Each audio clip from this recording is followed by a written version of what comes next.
All right, we're back with some more officer-involved shootings from this last week. We have one officer that was fatally shot in the line of duty and 4 others that were injured. And we're going to start in Matewan, West Virginia with Sergeant Cory Maynard, who was 37 years old, and he was fatally shot. We had a victim as well in that incident who was 39-year-old Benjamin Adam Baldwin, who was injured.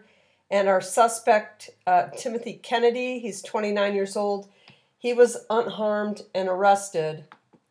And when you see his face, you'll see he wasn't unharmed. He was unharmed in the incident, but not in the arrest, clearly.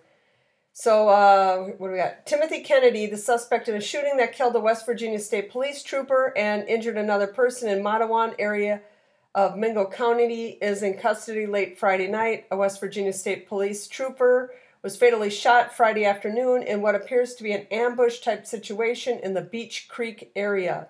The governor identified the victim as Sergeant Cory Maynard. Maynard leaves behind his wife and 2 children who were 9 and 13. A GoFundMe page has been set up. They don't really talk about the story. We received word there was a stolen vehicle nearby the area where we last made contact with him. As fate would have it, the stolen vehicle came toward our command post at a high rate of speed. When he got to the command post, the troopers on the scene determined it was a suspect in the shooting earlier today, and he was taken into custody at that point. Another person also was shot in the incident in the Beach Creek area. That was dispatched as a shots fired call around 3:30 p.m. State police identified this man as Benjamin Baldwin. He is said to be in serious but stable condition. So this, I did a story on this, or I did a video on this incident, and you can see by this Timothy Kennedy's face that he resisted arrest badly. Wink, wink. His face is jacked up. They said that he wasn't injured in the actual shooting, but when they arrested him, he came out looking like he does. So we know he resisted arrest. All right, let's go on to the officers that were injured this week. And we're in Johnston City, Tennessee, and they don't give the name of the officer or of the suspect in this. Let's see what happened here. The Tennessee Bureau of Investigation is investigating a shooting that injured a Johnston City Police Department officer on Wednesday night. According to the TBI, the JCPD officer responded to a report of a suspicious activity at a home. Upon arrival, a shot was reportedly fired in the direction of the officer. The TBI reports the officer did not return fire, and no one else was injured in the incident. The officer was taken to a local hospital for treatment of non-life-threatening injuries, and the investigation is ongoing. And this is something that happens a lot. They just show up there, and somebody shoots at them. You know, when they arrive on the call. That's how dangerous this is. Like, sometimes they don't even get out of the car, and somebody starts shooting at them. And that looks like that's what happened in this. They didn't give us any names even in this report on it of who it was that was injured. But let's go on to Denver, Colorado, where we have our law enforcement officer was injured and the suspect was injured.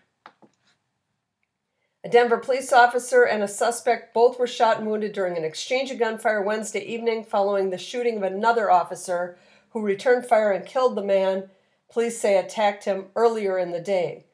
The second shooting occurred in northeast Denver in the area of Martin Luther King Jr. Boulevard and Forest Street. Here we go, Martin Luther King Jr. Boulevard. At about 7:28 p.m., a shot spotter alert for a suspected shots fired incident was dispatched for the area of Martin Luther King Jr. Boulevard and Cherry Street.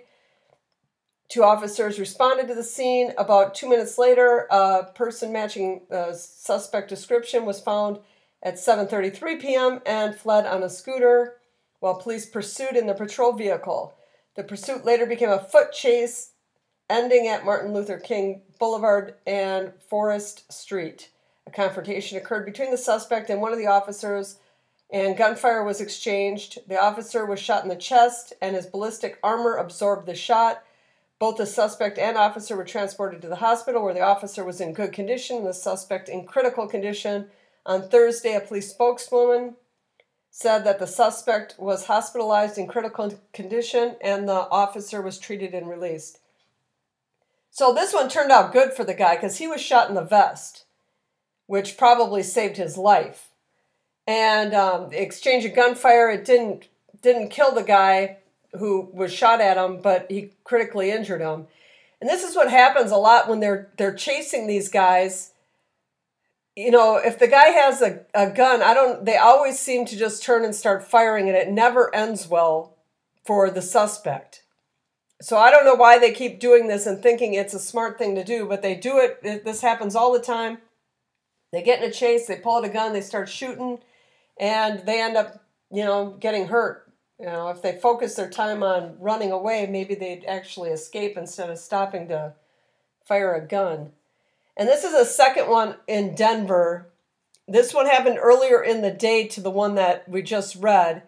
And in this one, the suspect was actually killed, and they don't give the name of the officer in this one yet either. But a bulletproof vest saved the life of a police officer after he was hit multiple times during a shootout in Denver early Wednesday morning. All of the rounds apparently were stopped by the bulletproof vest that he was wearing. The officer was ambushed by the suspect while sitting in his patrol car outside a hotel. The officer saw a man go inside the hotel. Moments later, the same man emerged carrying a gun and started shooting at the officer through the passenger window. The officer was struck several times. However, he was able to exit the vehicle on the driver's side, seek cover, and then return fire. He aired that he had been involved in a shooting. Officers began arriving on the scene and discovered the officer and the suspect down. The suspect was pronounced dead upon reaching the hospital. The officer was in significant discomfort, did not suffer any life-threatening injuries. He was shot twice in the back and once in the chest. The officer is a longtime member of the police force, having been with the Denver Police Department for at least a decade, if not longer. He has been identified at the time of this writing. He has not been identified at the time of this writing. So this was the second one that happened in Denver, and I don't do a whole lot of stories about Denver, and that doesn't mean they don't have a lot of problems, but you don't hear a ton about Denver. And this was the second shooting, though, in the same day of a police officer, which I don't see that too often. Not since I started doing these, although I've only been doing these for a few months, these officer-involved shootings. I haven't been doing them regularly very long. And I haven't seen that there's been multiple in the same city on the same day, other than this one. This is the first one that I've seen that on. Okay, so let's go to this last one here. This is Ogden, Utah, so another city that I don't do a whole lot in. This one, the law enforcement officer was injured and the suspect was killed. So that makes 2 suspects killed so far out of all these. One officer is injured and a suspect is dead after multiple rounds were fired near the Washington Park Apartments.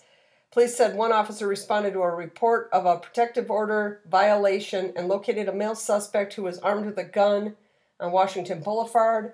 An exchange of gunfire then allegedly took place between the officer and the suspect. Due to the seriousness of the situation, many other officers arrived on the scene and fired multiple rounds. One officer was injured and immediately transported to the hospital, where he received treatment and is in stable condition. The suspect was reportedly shot and pronounced dead on the scene.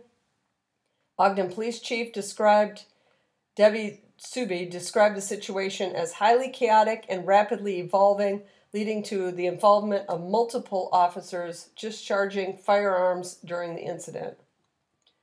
So this guy comes on, gets in a shootout with this other guy who's violating a protective order, which those protective orders, I've done so many videos on those. They possibly saved this woman's life who had the protective order against this guy by being there. And the officer got shot in the process, and this guy ended up dead. But those protective orders really they don't do all that much. And oftentimes they escalate situations like this one, where the guy was at the woman's house, presumably, with a gun, violating that order. And it didn't end well for him at all because he ended up dead, although we did get one officer injured.